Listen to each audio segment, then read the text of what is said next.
నేను doctor N Upendra Kumar, senior consultant urologist, care hospitals, Nampally. మనము జనరల్‌గా యూరిన్‌లో కలర్ మారుతూ ఉంటుంది కదండీ చాలామందికి. సో, దీనివల్ల మనకు ఏదైనా జబ్బు గురించి మనకు తెలుస్తుందా? అసలు ఈ యూరిన్ కలర్ ఎందుకు మారుతుంది? సో, దానికి గల కారణాలు కొన్ని తెలుసుకుందామండి. జనరల్‌గా నార్మల్‌గా ఏంటంటే మనకు యూరిన్ అనేది ఆల్మోస్ట్ వాటర్ లాగానే ఉంటుందండి. ట్రాన్స్‌పరెంట్‌గా ఉంటుంది. అంటే తెల్లగా ఉంటుంది. క్లియర్‌గా ఉంటుందన్నమాట యాక్చువల్‌గా. సో, ఎప్పుడన్నా మనం గానీ వాటర్ సరిగ్గా తీసుకోకపోతే, అంటే డీహైడ్రేషన్ స్టేట్స్‌లో, అంటే కొంతమందికి వాటర్ సరిగ్గా తీసుకోకపోయినా, లేకపోతే ఎండాకాలంలో ఏంటంటే మనం తీసుకున్న వాటర్ సరిపోదు. సో, అట్లానే కొంతమందికి డయేరియా, అంటే మోషన్స్ అది ఎక్కువ అయినప్పుడు మన బాడీలోని వాటర్ అంతా వెళ్ళిపోతుందండి. సో, అట్లాంటప్పుడు ఏమవుతుందంటే యూరిన్ అనేది కాన్సంట్రేట్ అయిపోతుంది. నార్మల్‌గా కూడా మన యూరిన్ అనేది యాసిడిక్‌గా ఉంటుంది. అంటే నార్మల్‌గా మనది పీహెచ్ అనేది కొంచెం యాసిడిక్ సైడే ఉంటుంది యూరిన్ అనేది. సో, ఎప్పుడైతే మనం వాటర్ బాగా తీసుకోమో ఆటోమేటిక్‌గా కాన్సంట్రేషన్ ఎక్కువ అయిపోయి ఇంకా మోర్ యాసిడిక్‌గా అయిపోతుందన్నమాట. అసిడిటీ వచ్చినప్పుడు ఏమవుతుందంటే యూరిన్ కలర్ బ్రౌన్‌గా, అంటే కొంచెం పచ్చగా రావడం గానీ, లేదా ఇంకా సివియర్‌గా అయితే డార్క్ యెల్లోగా రావడం జరుగుతుందన్నమాట. సో, ఇది ఎవరికన్నా కూడా, అంటే మనకు ముందరే తెలిసిపోతుంది మనం సరిగ్గా వాటర్ తీసుకోకపోయినా, ఎండాకాలంలో బాగా చెమటలు పెట్టినా కూడా ఇలా డీహైడ్రేషన్ వల్ల యూరిన్ కలర్ అనేది మారుతూ ఉంటుంది. సో, టెన్షన్ పడాల్సింది ఏం లేదు. మళ్ళీ వాటర్ బాగా తీసుకోవాలి. జనరల్‌గా ఏంటంటే మనము డైలీ కూడా ఎవ్రీ అవర్ 1 to 2 గ్లాసెస్ నీళ్లు కానీ, ఏదైనా కానీ, ఎనీ ఫ్లూయిడ్స్ కానీ మనం డెఫినెట్‌గా తీసుకుంటే మనకి ఇట్లా యూరిన్ కలర్ అనేది డెఫినెట్‌గా చేంజ్ అవ్వదు. ఇంకొకటి ఏంటంటే నైట్ టైము జనరల్‌గా మనం పండుకున్న తర్వాత పొద్దున్నే లేస్తాం. సో, అలాంటప్పుడు ఎర్లీ మార్నింగ్ లేచినప్పుడు కూడా యూరిన్ కలర్ ఎర్రలోగా ఉంటుంది, చాలామందికి చూస్తాం. సో, దానికేంటంటే సొల్యూషన్, మనం మధ్యరాత్రి ఒక్కసారి వీలైతే మేల్కొని ఒక గ్లాసో 2 గ్లాసులు నీళ్ళు తాగేసి పండుకుంటే సరిపోతుందండి. సో, ఎర్లీ మార్నింగ్ మీకు ఆ యూరిన్ ఎల్లోగా రావడం కానీ ఆ ప్రాబ్లం ఉండదు. అట్లనే యూరిన్ ఎల్లోగా వచ్చినప్పుడు ఏమవుతుందంటే, నేను ఇందాక మీకు చెప్పినట్టు యూరిన్ యాసిడిక్‌గా ఉంటుంది. సో, యూరిన్ ఎప్పుడైతే యాసిడిక్‌గా ఉంటుందో యూరిన్ ట్రాక్ అంతా మంటగా ఉంటుంది. వేడిగా రావడము ప్లస్ మంటగా ఉండడం ఇవన్నీ కూడా వస్తాయి. సో, ఎప్పుడు కూడా మనకు డీహైడ్రేషన్ లేకుండా చూసుకోవాలండి. ఎందుకు అంటే ఇట్లా యూరిన్ ఎల్లోగా కానీ చాలా రోజులు కానీ వస్తాయి over a period of time, అంటే ఒక 2, 3 నెలలు, 6 నెలలు. సో, ఆటోమేటిక్‌గా ఈ యాసిడిక్ యూరిన్‌లో మనకు కిడ్నీ స్టోన్స్ అనేవి ఫామ్ అవుతాయండి. సో, చాలా కేర్‌ఫుల్‌గా ఉండాలి. ఎందుకంటే అవి గ్రాడ్యువల్‌గా పెరిగి మనకు కిడ్నీ పైప్‌కి అడ్డం పడి చాలా పెయిన్ రావడము, బ్లీడింగ్ రావడము, దానివల్ల కాంప్లికేషన్స్ చాలా ఉంటాయండి. కిడ్నీలు దెబ్బతినడం ఇవన్నీ కూడా ఉంటాయి. సో, ఎవరికైనా కూడా యూరిన్ ఎల్లోగా అనేది రాకూడదు అసలు ఎట్టి పరిస్థితుల్లో. వచ్చినప్పుడు ఇమ్మీడియట్‌గా మీరు ఒక 2, 3 గ్లాసెస్ ఎక్కువ తీసుకోండి. బట్ జనరల్‌గా ఎలా అంటే ప్రతి గంటకి ఒక గ్లాస్ వాటర్ తీసుకుంటూ ఉండాలి. అట్లానే మనం తినిన తర్వాత ఒక 2, 3 గ్లాసులు ఎక్కువ తీసుకోవాలి. బయటికి వెళ్ళి వచ్చినప్పుడు, అంటే ఎండలో అట్లా తిరిగి వచ్చినప్పుడు ఒక 1 or 2 గ్లాసెస్ ఎక్కువ తీసుకోవాలి. అలానే ఆల్కహాల్ లాంటివి కంప్లీట్‌గా అవాయిడ్ చేయాలండి. బికాస్ వాటి వల్ల కూడా డీహైడ్రేషన్ అనేది వస్తుంది. అట్లనే కూల్ డ్రింక్స్ కూడా ఎక్కువ తీసుకోకూడదు. ఎక్కువగా జ్యూసెస్ తాగితే మంచిది మనకు. అప్పుడు యూరిన్ మీద ఎటువంటి ఇబ్బంది రాకుండా ఉంటుంది. సో, ఇది మనకు యూరిన్ డార్క్ యెల్లోగా ఉన్న, యెల్లోయిష్‌గా ఉన్న మోస్ట్లీ కారణం మనం వాటర్ సరిగ్గా తీసుకోనందువల్లే వస్తుందండి. ఇది కాకుండా చాలామందికి యూరిన్ ఎర్రగా వస్తుంది. సో, బ్లడ్ అనమాట. బేసిక్‌గా బ్లడ్ ఉంటేనే ఎరుపుగా వస్తుంది జనరల్‌గా. సో, దీనికి గల కారణాలు ఏంటి అంటే, ఎవరికైనా కూడా యూరిన్ బ్లడ్ వచ్చినప్పుడు మోస్ట్లీ కామన్ కాజ్ ఏంటంటే కిడ్నీ స్టోన్స్ అండి. రాళ్ళ వల్ల చాలా బ్లీడింగ్ ఉంటుంది. సో, మనకు స్టోన్ ఉందా లేదా అనేది మనకు తెలుసుకోవాలి. బ్లీడింగ్‌తో పాటు కానీ ఎక్కడన్నా పక్కలో నొప్పి వచ్చినా, ముందు నొప్పి వచ్చినా, లేదా యూరిన్ తట్టుకొని వస్తున్నా కానీ మోస్ట్లీ ఇది కిడ్నీ స్టోన్ వల్ల ఈ ప్రాబ్లం అనేది మనం సస్పెక్ట్ చేయాలండి.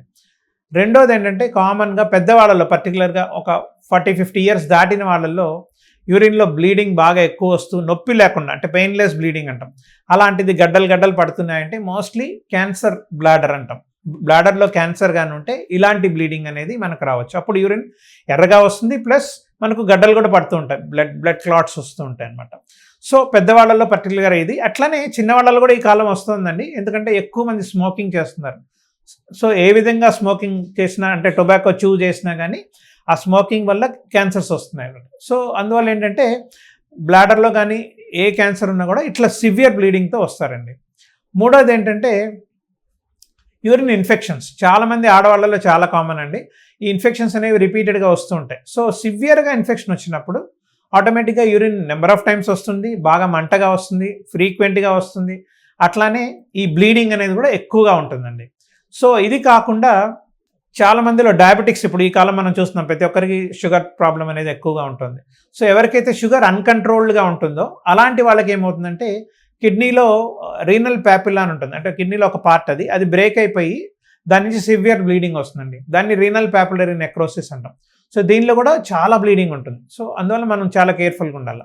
అట్లానే బ్లీడింగ్ కాజెస్ ఏంటంటే మనకు రకరకాల ఇన్ఫెక్షన్స్ ఉన్నాయండి. బ్యాక్టీరియల్ ఇన్ఫెక్షన్స్ ఉండొచ్చు, ఫంగల్ ఉండొచ్చు, తర్వాత టీబీలో కూడా ఇలాంటి ప్రాబ్లం అనేది వస్తుంది. టీబీ ఇన్ఫెక్షన్స్లో కూడా చాలా సివియర్గా. సో ఇవి బ్లీడింగ్ సంబంధించినవి. అట్లనే చాలామంది రకరకాల ట్యాబ్లెట్స్ వాడుతుంటారు, బ్లడ్ థిన్నర్స్ అంటాం అవి. వాటి వల్ల కూడా కొంచెం ఎక్కడన్నా తేడా వచ్చినప్పుడు బ్లీడింగ్ అనేది ఎక్కడి నుంచైనా రావచ్చండి, ముక్కు నుంచి రావచ్చు, లేకపోతే యూరిన్ ద్వారా కూడా రావచ్చు ఇట్లాంటి బ్లీడింగ్.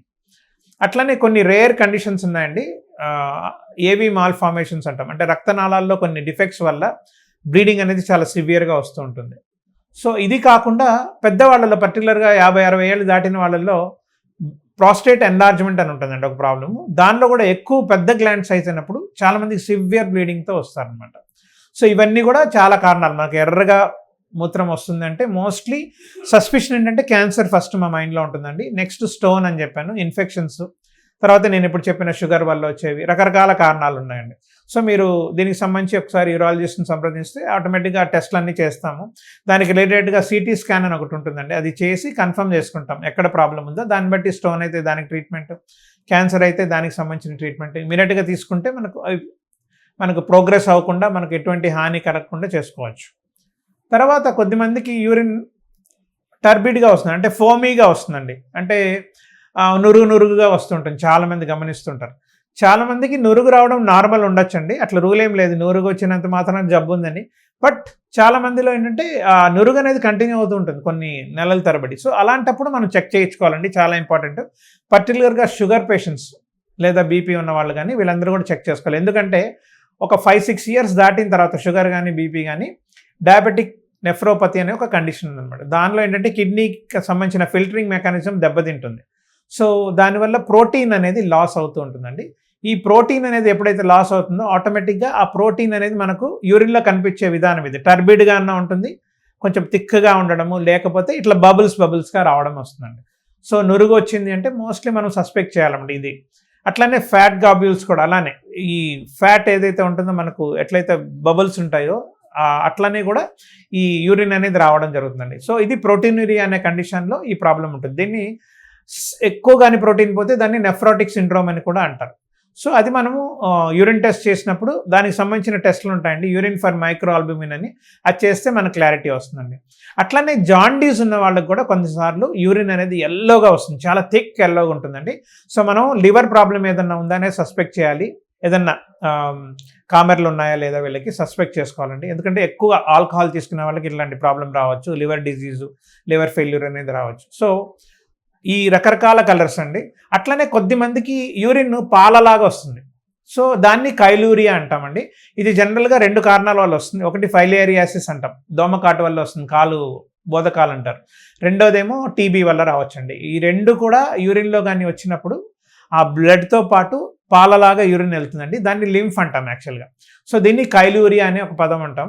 సో ఇవన్నిటికి కూడా మనము టెస్టులు చేసుకొని కన్ఫర్మ్ చేసుకున్న తర్వాత యూరాలజిస్ట్ని మీరు సంప్రదిస్తే దానికి సంబంధించిన ట్రీట్మెంట్ ఇస్తే అన్నీ కూడా మనం రాకుండా కాపాడుకోవచ్చు అండి. ప్రాబ్లం ఏదో మనకు క్లారిటీ వచ్చినప్పుడు దానికి తగ్గిన ట్రీట్మెంట్ తీసేసుకుంటే ఇమ్మీడియట్గా తగ్గిపోతుందండి. Thank you.